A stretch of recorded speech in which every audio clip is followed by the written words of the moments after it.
What's good, guys? We're back at it again with another video. As you can see from the title, we got my top 10, my 2022 top 10 today. If you guys aren't checking out my community tab, make sure you check it out from time to time. That's where I'm going to be posting, like, okay, I might not be able to post this day. I'm going to have to post tomorrow, things like that. I actually posted yesterday that I was going to have to post today because if you guys didn't know, I've been rolling. So we've been going, 2 days? For this past week now. Workout in the morning, got to wake up at 6 and then practice in the afternoon with weights in between. So, it's been hard to find time here and there to film, things like that. And I could have made it yesterday, like I had the time, but it wasn't enough time, I felt like, to come with high quality, high level content because this is my top 10. So, of course, I have to explain.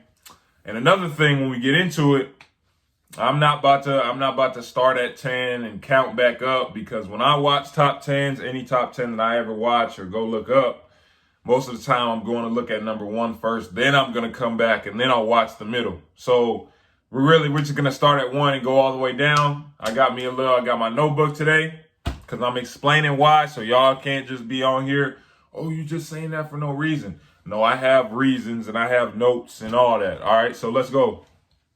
Number one player I have in the class of 2022. You guys already know who it is. Shaedon Sharpe. Shaedon Sharpe. I know I'm going to get a lot of comments about Keante. Let me tell you why it's Shaedon, right? I wrote it down. I wrote everything down. First off, this kid is an elite athlete. Like, elite plus level athlete. Like I said in one of my other videos. You have explosive bounce, like Cole Anthony.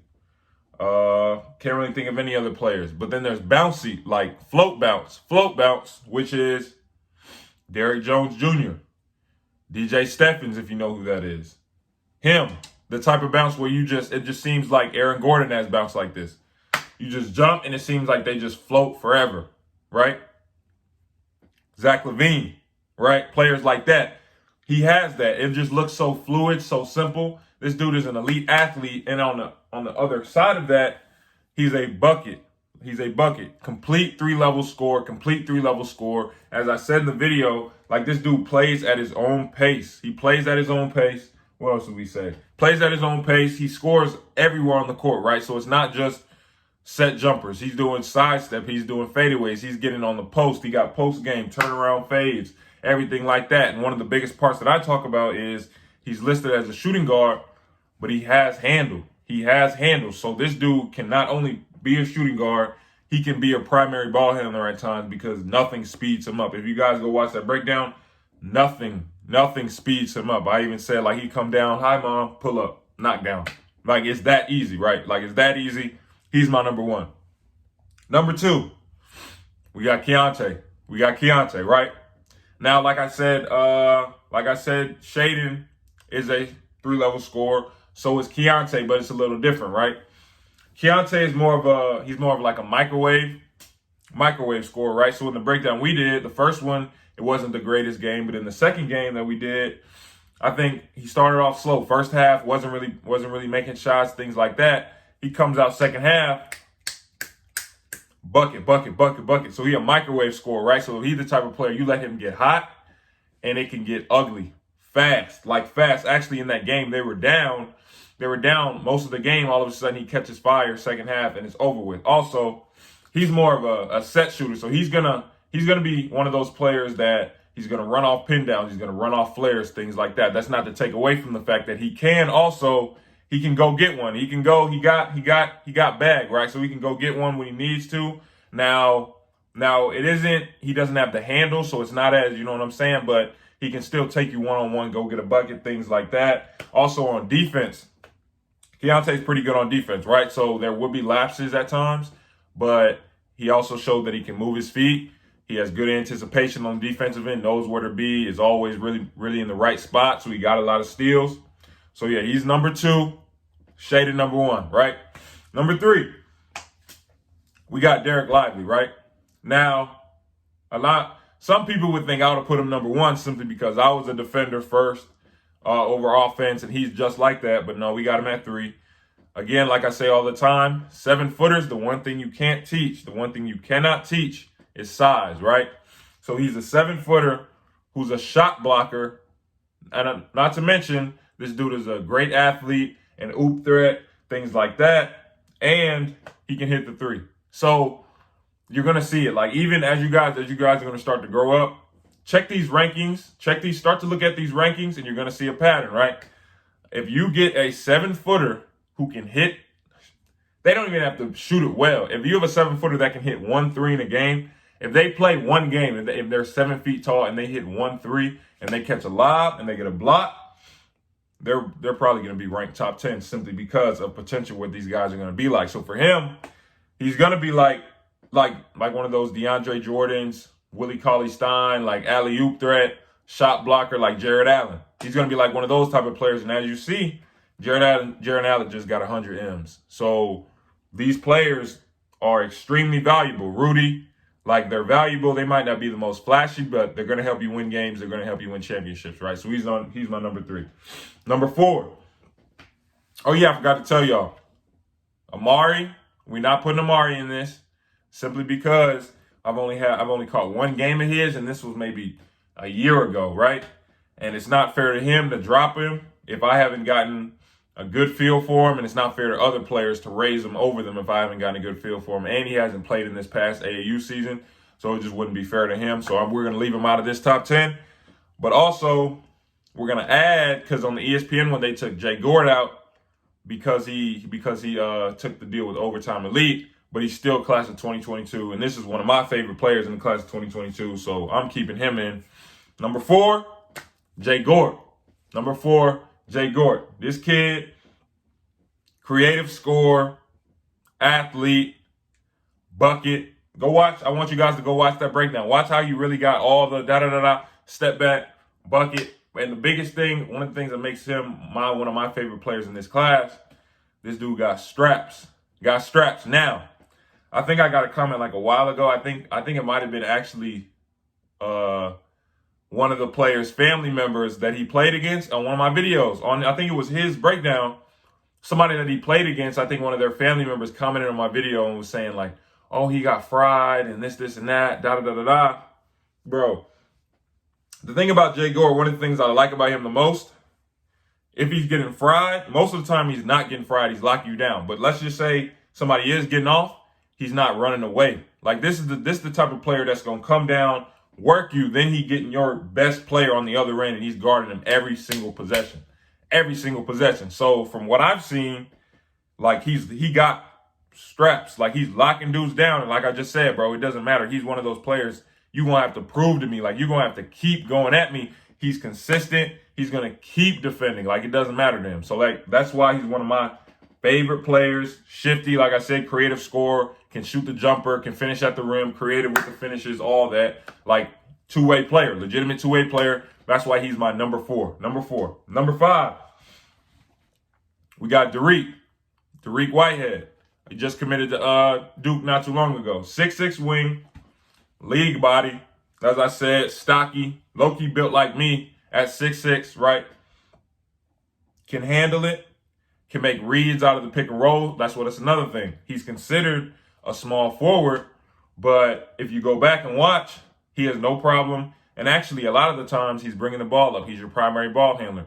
He's coming off pick and rolls, making read, making bounce passes, things like that. He's coming off. He's jumping in the air like he's about to shoot, get the defender lifted, drop off to the big layup. He's making reads off the pick and roll, even at the small forward position. And like I say all the time, one thing that we talk about with our kids at the prep, he hops into every single jumper. So if you're a guard or a basketball player at all, right? The one thing that, like, I've done film sessions with our players recently, showing them Steph, Dame, Clay, Trae Young. One thing they all do, the best shooters, they hop into their jumpers. And the reason why is it allows you to always be on balance and allows you to get your shot up faster.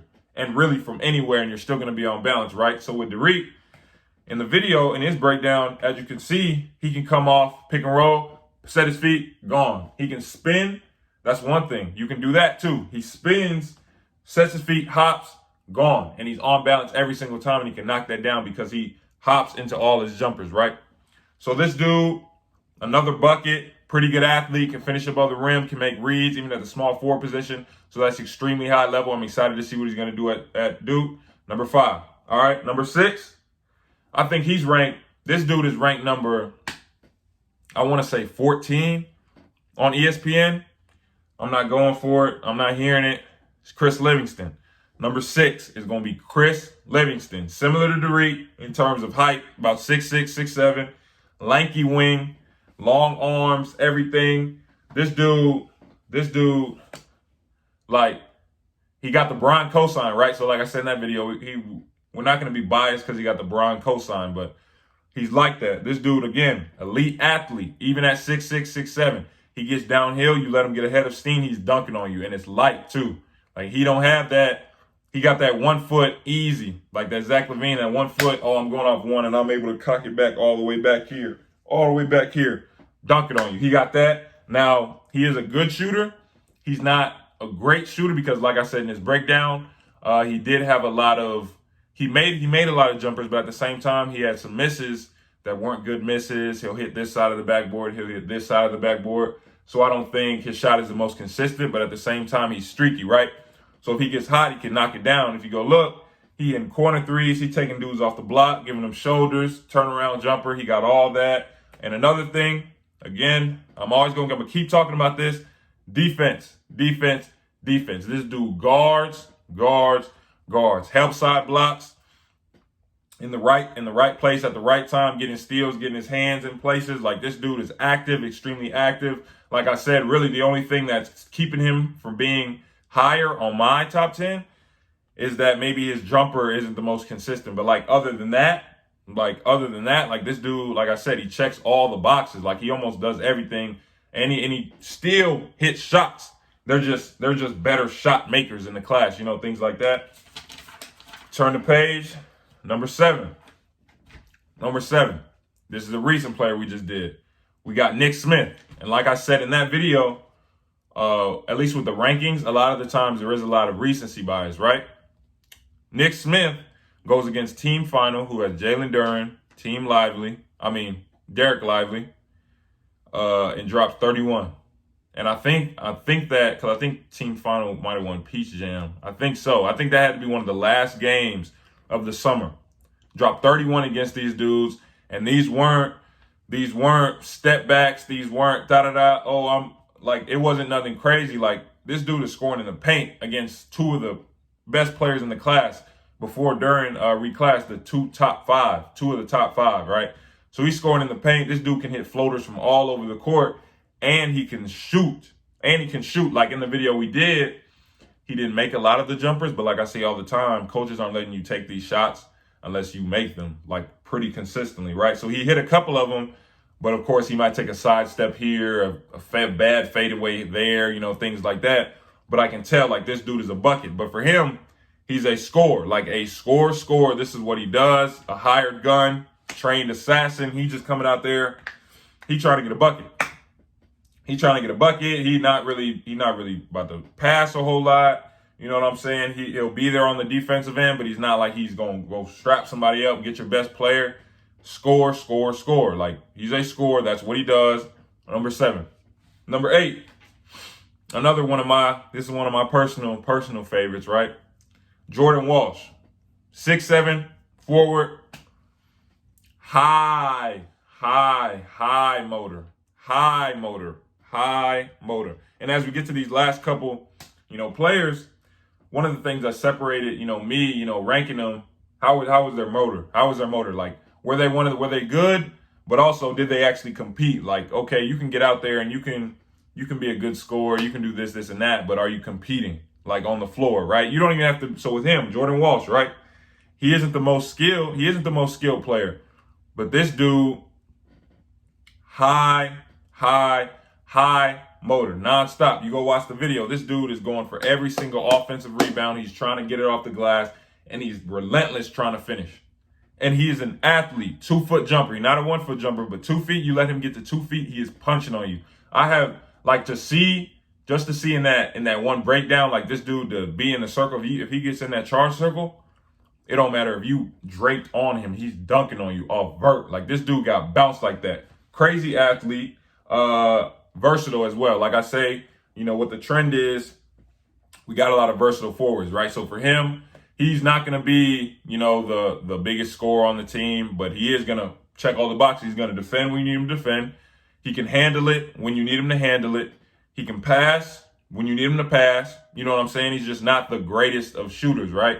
And like I say all the time with players like this, which is, I probably said this probably like 5 or 6 times so far. The reason why Scotty Barnes gets drafted so high and shocks a lot of people is his versatility, but the biggest thing is his motor. And players like that, one thing you're sure of, what they're not good at, they're going to get in that gym and they're going to work until they're good at it, right? So for him, I'm not worried about him simply because he can pretty much do everything else on the court. He just can't really shoot. But at the same time, he's going to get in the gym. He's going to get his shots up, and he's going to improve. And he has that mindset. He's going to try and he's trying to kill. Like every time you get on the court, like I saw, like no one's dunking on you like that so aggressively punching on you if they don't have that mindset, right? That's why he's number 8. Number 9. And I kind of flip-flop between these two players at 8 and 9 simply because I was like, I like him. I like Walsh, but, who I have at 9? Case and Wallace. I kind of flip back and forth because I'm like, I don't know. But I like Walsh simply because of his versatility and everything he already does well. He really just has to add one more thing to his game, right? So we got Case and Walsh at 9, similar to or Case and Wallace at 9, similar to Walsh. This dude, he has that package of skill. He's skilled, and this dude has a high motor. So like I say all the time, when you have a player that has, not only is he a skilled player, he has a motor, they're always going to be highly ranked because you're going to have, a lot of the time, you have a lot of, top ranked players who they get on the court and, okay, they're going to go get their buckets, but it's nonchalant, things like that. I think I've actually seen a couple articles, people trying to say Keante isn't as passionate about basketball simply because his face, he doesn't make any facial expressions, things like that. No, this dude is just focused. Like, you don't have to be happy-go-lucky all the time. Some dudes actually come on the court. A lot of the time, they trying to feed their family. Like, this ain't no game to them. So, like, they actually out there trying to work, right? Case in Wallace, one of these players. Now, like I said in the video, when he first started, he had a little bit of the unorthodox form. It was kind of getting up a little slow. So I'm like, is that going in? As we saw, that John goes in and he's shooting it whenever, wherever. Off a bad pass, he's shooting it. You closing out, but you hesitate just a second, he's shooting it. And most of the time it's going in, right? And like I said in the video, he's extremely simple with his game. Extremely simple. And that's one of the things I like about him is he doesn't do too much. Gets to the 1 dribble pull up, 2 dribble pull up. He gets a big in front of him. He's not going to be like all these other players and try and play with the big, things like that. No, he's trying to beat you off the dribble, simple, finish high off the glass, because that's really all you have to do as a guard, and he understands that, right? Not to mention, like I said with this motor, he defends and he rebounds. Rebounds at an extremely high level. Like I said, this dude got go-go gadget arms. He lining up in a free throw, gets the rebound and drop step dunks.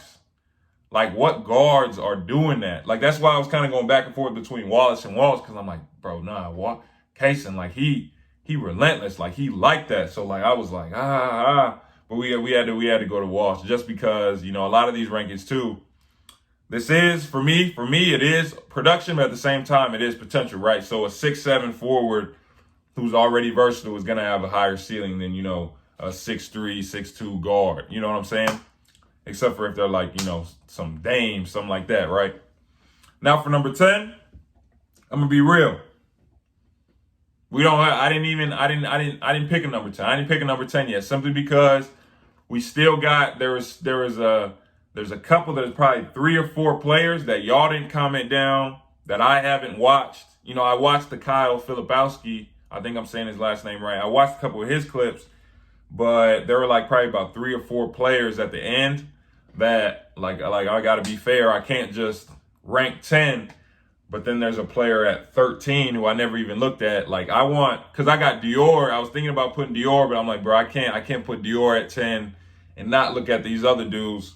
So we're at some point we're probably gonna come. I'm probably gonna watch some of these other players. If they're good enough, I'll probably post the breakdown. But if not, I'll probably just keep it, and then I'll probably come with my 10 or the 10th another day. But like I was saying, like this class is really good. Like this class is really good. You got a lot of guys, extremely high motors, and you got a lot of guys, scores, buckets. They're not really playing. Like they're not playing. They're out there really just trying to kill, right? But all in all, really high level class. I did a lot of moving. Like I said, this was unbiased. Like Livingston was 14. I put him at, what did I put Livingston at? 6. This was unbiased. I'm moving dudes around. Lively is, I think, is 2 on ESPN. I got him at 3 below Keante. So I definitely am excited to see what these dudes do in the future. Like, share, subscribe, turn on post notifications. We might be coming with a double post, and I'm gonna start. I got a little announcement I want to make. You know what I'm saying? But again, like, share, subscribe, turn on post notifications. Appreciate you guys watching. We're gonna be back at it. We'll see you with another video.